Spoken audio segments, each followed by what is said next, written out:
மிக முக்கியமானது இந்த இலச்சினை மாறியது தற்போது தேசிய அளவிலே விவாதத்தை எழுப்பியிருக்கிறது. நமது திரையில நீங்கள் பார்க்கலாம், இலச்சினை அதாவது ரூபாய் இலச்சினை என்ற அந்த குறியீடு இருக்கிறது. ரூபாயின் குறியீடை தேசிய அளவிலே அந்த குறியீடு தற்போது பயன்படுத்தப்பட்டு வருகிறது. திடீரென தமிழக அரசு இன்றைய பட்ஜெட் அறிவிப்பின் போது அதை மிக தெளிவாக மாற்றி எல்லோருக்கும் எல்லாம் ரூபாய் ரூ என்று பயன்படுத்தியிருக்கார். ரூ என்பது நாம் தொன்று தொட்டு பயன்படுத்தி வருகின்ற ஒரு சொல், ரூ என்று பயன்படுத்தியிருக்கிறோம்.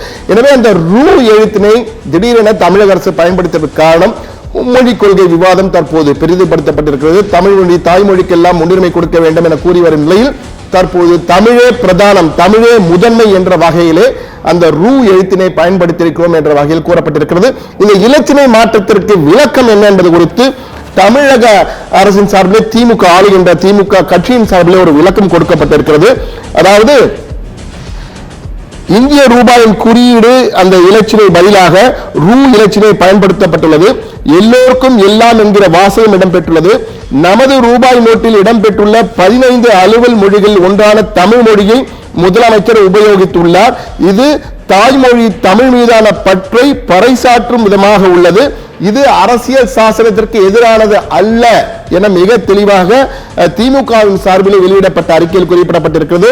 அதே போன்று நீங்கள் பார்த்தீர்கள் என்றால் தமிழக அரசின் திட்டக்குழு துணைத் தலைவர் ஜெயரஞ்சன் கூறும்போது மத்திய அரசின் ரூபாய் சின்னம் தேவநாகரி எழுத்து என்பதால் அது தவிர்க்கப்பட்டு தமிழில் ரூபாய் என்பதை குறிப்பிடும் வகையில் ரூ என்று அழகாக வடிவமைக்கப்பட்டுள்ளது என கூறியிருக்கிறார். இது விளக்கங்கள் கொடுத்திருக்கிறார்கள். ஆனால் இந்த தேவநாகரி எழுத்து, இந்த ரூ என்ற எழுத்து வந்தபொழுது உதயகுமார் என்ற தமிழகத்தை சேர்ந்த ஒருவர் தான் அதை வடிவமைத்திருந்தார். அதற்கு அப்பொழுது முதலமைச்சர் கருணாநிதி அவர்கள் பாராட்டலாம் தெரிவித்திருந்தார். ஆனால் தற்பொழுது இந்த மும்மொழி பிரச்சனை அதிகமாக பேசப்பட்டு வருவதால் தமிழ் மொழியான தாய்மொழியான தமிழுக்கு முதன்மை கொடுக்க வேண்டும், முன்னுரிமை கொடுக்க வேண்டும் என்பதற்காக தற்போது ரூ தேவநாகரி மறைந்து தமிழ் எழுத்து தமிழில் ஏற்கனவே பயன்படுத்தப்பட்ட ரூ என்பதை குறிப்பிட்டிருக்கிறார்கள் என்ற வகையில் தற்போது தமிழக அரசின் சார்பிலும் அதே போன்று திட்டக்குழு துணைத் தலைவர் ஜெயரஞ்சன் மற்றும் திமுக சார்பிலும் கொடுக்கப்பட்டிருக்கிறது, அறிவிக்கப்பட்டிருக்கிறது. எனவே இந்த இலச்சினை மிகப்பெரிய விவாதத்தை ஏற்படுத்தியிருக்கு. தேசிய அளவிலான விவாதமாக இன்று நிச்சயம் வரும்.